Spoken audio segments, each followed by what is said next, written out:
Hello students, today I am going to teach you how will you make that means interrogative sentence and which rules you have to keep in your mind when you are making a sentence related to interrogative sentence. आज मैं आप लोगों को interrogative sentence जो कि बहुत सारे videos मैंने आप लोगों को इंट्रोगेटिव से रिलेटेड सेंड किए हैं, तो आज इंट्रोगेटिव सेंटेंस में कुछ डिफरेंट टाइप के सेंटेंसेस मैं आपके सामने लेकर आया हूं, जिसमें आपको कुछ बेसिक कॉन्सेप्ट दिए जाएंगे। वीडियो स्किप नहीं करेंगे, लास्ट तक देखेंगे ताकि आपकी कंफ्यूजन पूरी तरह से क्लियर हो। आज कुछ बेसिक कॉन्सेप्ट के साथ मैं आपके लिए इस तरह के सेंटेंसेस को भी क्लियर करूंगा ताकि दोनों को कंबाइंड करके आप समझने का प्रयास करेंगे और आसानी से आप भी इंट्रोगेटिव वाले सेंटेंसेस में किन किन बातों को ध्यान रखना है आप सीखेंगे। तो आपके सामने मैं कुछ बेसिक सेंटेंस दे रहा हूं, ध्यान से देखने का प्रयास करेंगे। जैसे वह एक छात्र है। मैं आप लोगों को एकदम बेसिक से समझाने का प्रयास कर रहा हूं, ध्यान समझेंगे। ऐसे सेंटेंसेस बनाने के समय आप ध्यान देते होंगे कि सबसे पहले आप यूज करते हैं वह के लिए ही, है के लिए आप यूज करते हैं और एक छात्र के लिए स्टूडेंट लिखते हैं। यदि इसी सेंटेंस को ध्यान समझने प्रयास करेंगे, यदि इसी सेंटेंस में जो एक्सिलरी वर्ब आप देख रहे हैं, यदि इसका यूज पहले कर दिया जाए, यानी यदि मैं लिख दूं is he a student, that means ये इंट्रोगेटिव सेंटेंस बन जाएगा। क्योंकि मैंने क्या किया, बस केवल इस एक्सिलरी वर्ब को मैंने केवल पहले यूज किया और बाकी देख लेंगे जितने वर्ड्स हैं मैंने बिल्कुल सीरियल नंबर से यूज किया है और ये एक इंट्रोगेटिव सेंटेंस बन गया। और इसका मतलब हो गया, क्या वह एक छात्र है। ओके, इसे ध्यान समझने का प्रयास करेंगे। जब मैंने लिखा ही इज अ स्टूडेंट, तो इससे एक सेंटेंस बना जिसका मतलब हुआ वह एक छात्र है। और इसी इसको जब मैंने पहले यूज किया और बाकी के वर्ड्स मैंने सेम लिखे, तो देख रहे होंगे इसका मतलब हो रहा है क्या वह एक छात्र है। यानी जब भी आप एक्सिलरी वर्ब को सेंटेंस के फर्स्ट में यूज करते हैं तो ये इंट्रोगेटिव सेंटेंस बन जाता है। ठीक है, अब ध्यान देंगे, यदि यही क्या जो लिखा हुआ आपको दिख रहा है ये सेंटेंस के बीच में हो तो क्या के लिए क्या इज एम आर यूज करना सही रहेगा? बिल्कुल नहीं, ध्यान समझेंगे। जैसे मान लिया मैं इसी सेंटेंस को, दैट मीन्स इसी वर्ड को सेंटेंस के बीच में रखता हूं और एक सेंटेंस बनाता हूं, यह क्या है। ओके, तो आप देख रहे हैं क्या जब सेंटेंस के बीच में आ जाए तो इसके लिए मैंने बताया था कि आप यूज करेंगे, आप लिखेंगे व्हाट और उसके बाद जो एक्सिलरी वर्ब है उसे यूज करेंगे इज और उसके बाद आप यूज करेंगे यह के लिए दिस, व्हाट इज दिस। तो ये कुछ बेसिक कॉन्सेप्ट थे जिसको कि इससे रिलेटेड बहुत सारे वीडियोस आपको सेंड किए गए। आज जो मैं कुछ आपके सामने जो डिफरेंट टाइप्स के इंट्रोगेटिव सेंटेंसेस लेकर आया हूं, इसमें किन बातों को ध्यान में रखेंगे, कैसे इस तरह के सेंटेंसेस को बनाएंगे, ध्यान से समझने का प्रयास करेंगे। आपके सामने कुछ सेंटेंसेस दिखाए गए हैं, ध्यान से समझने का प्रयास करेंगे। जैसे क्या राहुल जानता है कि वह कहाँ रहती है। ओके, आपको इसमें दो सेंटेंस दिखाई दे रहे हैं, दो सेंटेंसेस दिखाई दे रहे हैं। एक में दिख रहा है आपको क्या राहुल जानता है, ओके, और एक सेंटेंस दिख रहा है कि वह कहाँ रहती है। आप लोगों को इससे पहले मैंने क्लाउज के बारे में बताया था कि क्लाउज क्या होता है, what is clause. Clause is a part of sentence with the combination of subject and verb.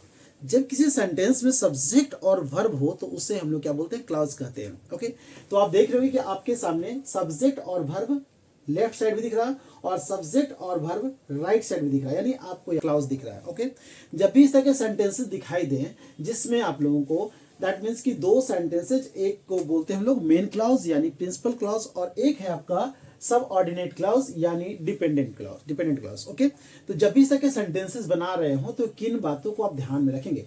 सबसे पहले क्या राहुल जानता है। ओके, तो सबसे पहले आप बनाएंगे क्या राहुल जानता है के लिए does Rahul.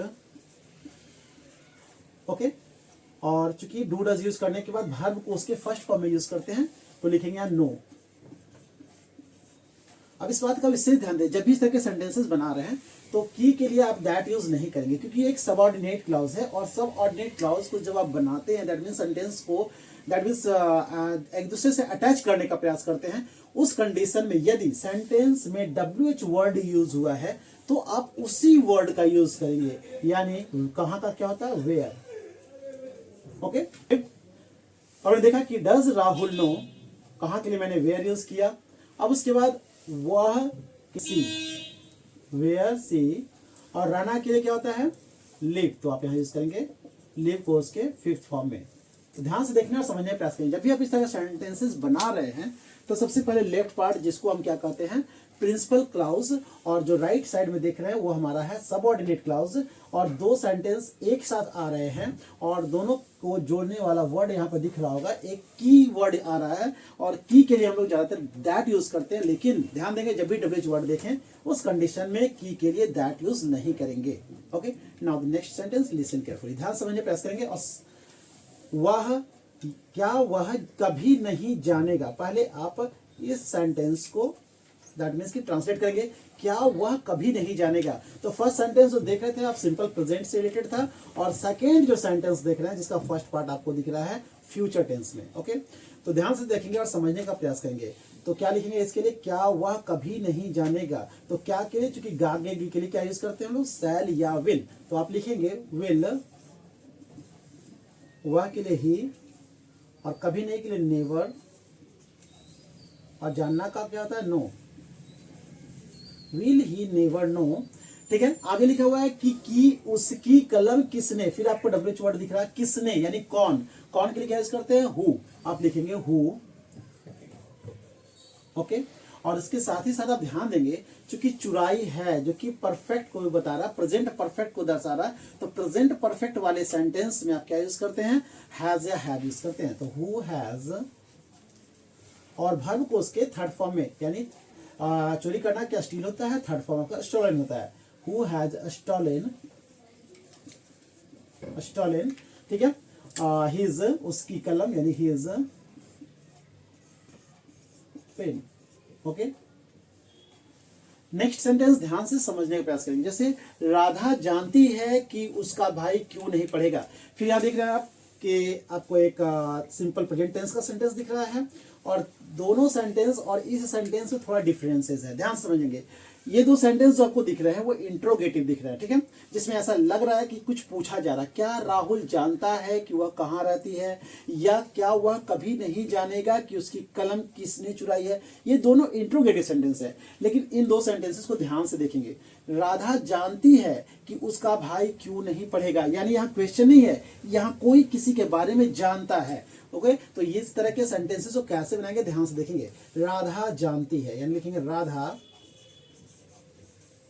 Okay, simple present tense के लिए आप वर्ब को उसके 5th फॉर्म, क्योंकि ये 3rd पर्सन सिंगुलर नंबर है, तो Radha knows. Okay, Radha knows. अब ध्यान देंगे फिर यहां पर यूज किया गया है WH वर्ड से क्यों, तो आप लिखेंगे क्यों के लिए वाई, वाई, और उसका भाई, इसके क्या लिखेंगे, her brother, why her brother. Okay, that means कि आप देख रहे होंगे ये फ्यूचर टेंस से रिलेटेड है, आप यहाँ पर फ्यूचर टेंस यूज करेंगे, यानी कि सिंपल फ्यूचर यूज करेंगे। तो why her brother will not, और ध्यान देंगे ये सेंटेंस इंट्रोगेटिव नहीं है, इसलिए आप वहां पे क्या यूज करेंगे, फुल स्टॉप। नेक्स्ट सेंटेंस ध्यान से समझने प्रयास करेंगे, मैं जानता हूं कि वह आम क्यों नहीं खाया। ओके, दैट मीन्स कि यहां भी आपको कोई इंट्रोगेटिव सेंटेंस नहीं है, कोई क्वेश्चन नहीं पूछा जा रहा, तो जब भी आपको ऐसा लगे क्वेश्चन नहीं पूछा जा रहा तो आप कैसे बनाएंगे, ध्यान से देखेंगे। लेकिन WH वर्ड यहां पर यूज किया गया है, मैं जानता हूं, ठीक है, तो इसके लिए क्या यूज करेंगे, I know. Okay, I know. ध्यान देंगे यहां क्यों यूज किया गया, इसलिए क्यों के लिए वाई यूज करेंगे, आई नो वाई। ओके, अब ध्यान देंगे ये सिंपल पास्ट टेंस का सेंटेंस है, तो सिंपल पास्ट वही नेगेटिव है, तो आप उसके लिए डिड नॉट यूज करेंगे। टेंस के सारे रूल्स वीडियोस आपके लिए सेंड कर दिए गए हैं, यदि कंफ्यूजन होगा तो कमेंट बॉक्स में, दैट मीन्स की डिस्क्रिप्शन बॉक्स में आपको इसके लिंक सेंड कर दिए जाएंगे, आप वहां से हेल्प ले सकते हैं। सारे टेंस को स्टेप बाय स्टेप बताया गया है। मैं जानता हूं कि वह आम क्यों नहीं खाया, आई नो। ओके, इस पार्ट के लिए जिसको हम लोग बोलते हैं प्रिंसिपल क्लॉज, इस पार्ट को मैंने यूज किया। अब सबऑर्डिनेट क्लॉज के पार्ट को मैं बना रहा हूं। वाई, वह सब्जेक्ट के रूप में यूज हुआ है, इसलिए लिखेंगे वाई ही, ओके, नहीं खाया, did not eat the mango. Okay, I know why did he not eat the mango, मैं जानता हूं कि वह आम क्यों नहीं खाया। ओके, नेक्स्ट ध्यान से समझने का प्रयास करेंगे। वह किसके साथ गया, जब भी इस तरह के सेंटेंसेस आप बना रहे हैं तो किन बातों को आप ध्यान में रखेंगे, क्योंकि आपको यहाँ पर दिख रहा है प्रीपोजिशन। जब भी किसी सेंटेंस में प्रीपोजिशन वाले वर्ड यूज किए गए हों इंट्रोगेटिव में, तो आप इसे दो तरह से बना सकते हैं। या तो आप सबसे पहले उस वर्ड को यूज करें जो प्रीपोजिशन के रूप में यूज हुआ, जैसे मान लिया जाए, लेकिन वह किसके साथ गया, विद होम। ओके, और चूंकि ये पास्ट है इसलिए हम यूज करेंगे डिड, विद होम डिड, और वह क्या यूज करेंगे, he go, with home did he go. Now next sentence ध्यान समझेंगे, तुम किस राज्य में रहते हो। ध्यान से देखेंगे तो आपको यहाँ भी प्रीपोजिशन वाले वर्ड दिखाई दे रहे होंगे, किस राज्य में, है ना, में यूज किया गया है, और किस के साथ में यूज किया गया है। तो आप इस कंडीशन में यूज कर सकते हैं in which state, in which state. Okay, अब चूंकि ये सिंपल प्रेजेंट टेंस का सेंटेंस इंट्रोगेटिव है तो आप यूज करेंगे इन विच स्टेट डज ही, रहना के क्या यूज करेंगे, live, in which state does he live. या फिर आप यूज कर सकते हैं डायरेक्ट विच से यूज कर सकते हैं, which state does he live in. Okay, यानी या तो आप प्रीपोजिशन वाले वर्ड को या तो फर्स्ट में यूज कर सकते हैं या फिर लास्ट में यूज कर सकते हैं। Okay, now the last sentence ध्यान से समझने का प्रयास करिए। मैं आपके लिए क्या कर सकता हूं। ओके, फिर देख रहे हैं यहाँ पे क्या लिखा हुआ है, तो क्या के लिए क्या लिखेंगे, सबसे पहले आप ध्यान देंगे, जब मैंने कहा था कि क्या सेंटेंस के बीच में हो तो व्हाट यूज करेंगे, क्या फर्स्ट में हो तो ऑक्सिलरी वर्ब को यूज करेंगे। तो क्या के लिए क्या लिखेंगे, व्हाट, और सकना के लिए क्या यूज करते हैं, कैन, व्हाट कैन। ओके, और सब्जेक्ट रूप में है आई, व्हाट कैन आई, और करना के लिए डू यूज करेंगे, व्हाट कैन आई डू, और आपके लिए क्या यूज करेंगे, for you. Okay students, thank you.